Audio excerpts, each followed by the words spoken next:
ನಮಸ್ಕಾರ ವೀಕ್ಷಕರೇ, ರಾಮಿ ರೆಸಿಪೀಸ್ಗೆ ಸ್ವಾಗತ. ನಾನಿವತ್ತು ಮೊಟ್ಟೆ ಸಾಂಬಾರು ಮಾಡ್ತಿದ್ದೆ, ಹಾಗಾಗಿ ಆ ರೆಸಿಪಿನ ನಿಮ್ಮ ಜೊತೆಗೆ ಶೇರ್ ಮಾಡ್ಕೊಳ್ತಿದ್ದೀನಿ. ಬನ್ನಿ ಹಾಗಿದ್ರೆ ಹೇಗೆ ಮಾಡೋದು ಅಂತ ನೋಡೋಣ. ಮೊಟ್ಟೆ ಸಾಂಬಾರು ಮಾಡೋದಕ್ಕೆ ಮೊದಲಿಗೆ ಸ್ಟವ್ ಆನ್ ಮಾಡಿಕೊಂಡು ಒಂದು ಕಡಾಯಿನ ಇಟ್ಕೊಂಡಿದ್ದೀನಿ. ಕಡಾಯಿ ಸ್ವಲ್ಪ ಬಿಸಿ ಆದಮೇಲೆ 1 ಟೇಬಲ್ ಸ್ಪೂನಷ್ಟು ಎಣ್ಣೆ ಹಾಕಿದ್ದೀನಿ. ಎಣ್ಣೆ ಚೂರು ಚೆನ್ನಾಗಿ ಕಾಯಬೇಕು. ಎಣ್ಣೆ ಕಾದಾದಮೇಲೆ ಇಲ್ಲಿ ನಾನು 2 ಈರುಳ್ಳಿನ ಕಟ್ ಮಾಡಿ ಇಟ್ಕೊಂಡಿದ್ದೆ, ಅದನ್ನು ಸೇರಿಸ್ಕೊತಿದ್ದೀನಿ. ಈರುಳ್ಳಿ ಸೇರಿಸಾದ್ಮೇಲೆ ಒಂದು ಮೀಡಿಯಮ್ ಸೈಜ್ ಟೊಮೊಟೊನ ಕಟ್ ಮಾಡಿ ಇಟ್ಕೊಂಡಿದ್ದೀನಿ, ಅದನ್ನು ಕೂಡ ಸೇರಿಸ್ಕೊಂಡಿದ್ದೀನಿ. ಇವಾಗ 1 ಇಂಚಷ್ಟು ಶುಂಠಿ ಹಾಗೂ ಸ್ವಲ್ಪ ಬೆಳ್ಳುಳ್ಳಿನೂ ಕೂಡ ಸೇರಿಸ್ಕೊಂಡಿದ್ದೀನಿ. ಮತ್ತು ಮಸಾಲೆಗೆ 2 ಏಲಕ್ಕಿ, 4 ಲವಂಗ, ಸ್ವಲ್ಪ ಚಕ್ಕೆ ಹಾಗೂ ಕಸೂರಿ ಮೆಂತಿ ಕೂಡ ಸೇರಿಸ್ಕೊಂಡಿದ್ದೀನಿ. ಸ್ವಲ್ಪ ಕೊತ್ತಂಬರಿ ಸೊಪ್ಪನ್ನ ಸೇರಿಸ್ಕೊಳ್ಳಿ. ಇಷ್ಟ ಇದ್ದರೆ ಪುದೀನ ಕೂಡ ಸೇರಿಸ್ಕೋಬಹುದು. ಇಷ್ಟಾದ್ಮೇಲೆ ಫ್ರೈ ಆದಮೇಲೆ ಒಂದು ಅರ್ಧ ಕಾಯಿಯಷ್ಟು ಕೊಬ್ಬರಿನ ಹಾಕ್ಕೊಂಡಿದ್ದೀನಿ. ಕೊಬ್ಬರಿ ಹಾಕಿ ಸ್ಟವ್ನ ಕಂಪ್ಲೀಟಾಗಿ ಆಫ್ ಮಾಡಾದಮೇಲೆ 1 ಟೇಬಲ್ ಸ್ಪೂನ್ ಅಷ್ಟು ಖಾರದ ಪುಡಿ ಹಾಕಿ 1 ಟೇಬಲ್ ಸ್ಪೂನಷ್ಟು ಧನಿಯಾ ಪುಡಿ ಹಾಕಿ ನೀಟಾಗಿ ಮಿಕ್ಸ್ ಮಾಡ್ಕೊಳ್ಳಿ. ಇದಾದಮೇಲೆ ಒಂದು 1/4 ಸ್ಪೂನಷ್ಟು ಅರಿಶಿಣದ ಪುಡಿನ ಹಾಕಿ ನಾನಿವಾಗ ಎಲ್ಲ ಹುರಿದಿರೋ ಮಸಾಲೆ ಎಲ್ಲ ನೀಟಾಗಿ ಕಂಪ್ಲೀಟಾಗಿ ಆರಬೇಕು. ಆರಾದಮೇಲೆ ಇದನ್ನು ರುಬ್ಬಿ ನೀಟಾಗಿ ಪೇಸ್ಟ್ ಮಾಡ್ಕೊಂಡ್ಬರ್ತೀನಿ. ಇವಾಗ ಖಾರ ರುಬ್ಬಾಗಿದೆ ನೋಡಿ, ಹೀಗಿದೆ. ಇವಾಗ ಸಾಂಬಾರು ಮಾಡೋದು ಹೇಗಂತ ನೋಡೋಣ. ಸ್ಟವ್ ಆನ್ ಮಾಡಿಕೊಂಡು ನಾನಿಲ್ಲೊಂದು ಪಾತ್ರೆನ ಇಟ್ಕೊಂಡಿದ್ದೀನಿ. ಸ್ವಲ್ಪ ಪಾತ್ರೆ ಬಿಸಿ ಆದಮೇಲೆ 1-2 ಟೇಬಲ್ ಸ್ಪೂನಷ್ಟು ಎಣ್ಣೆ ಹಾಕ್ಕೊಳ್ಳೋಣ.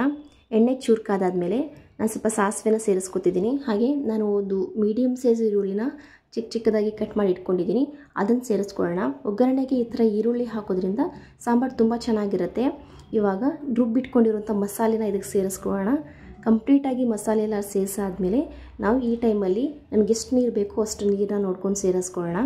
ನೀರನ್ನ ಸೇರಿಸಾದ್ಮೇಲೆ ರುಚಿಗೆ ತಕ್ಕಷ್ಟು ಉಪ್ಪನ್ನ ಸೇರಿಸ್ಕೊಳ್ಳೋಣ.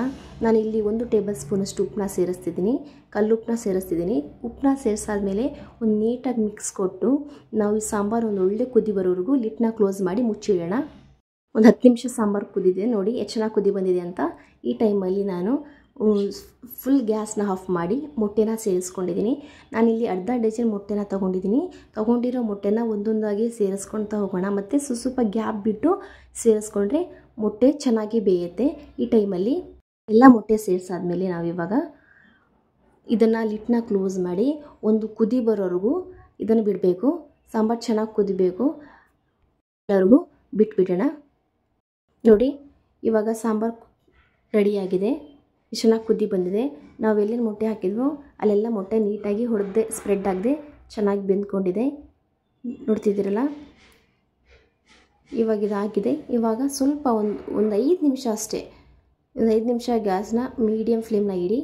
ಸಾಂಬಾರು ಕುದ್ದಿದೆ ನೀಟಾಗಿ, ಇವಾಗ ಕಂಪ್ಲೀಟಾಗಿ ರೆಡಿಯಾಗಿದೆ. ಸ್ಟವ್ನ ಆಫ್ ಮಾಡಿಕೊಂಡು ಸರ್ವ್ ಮಾಡ್ಕೊಳ್ಳಿ.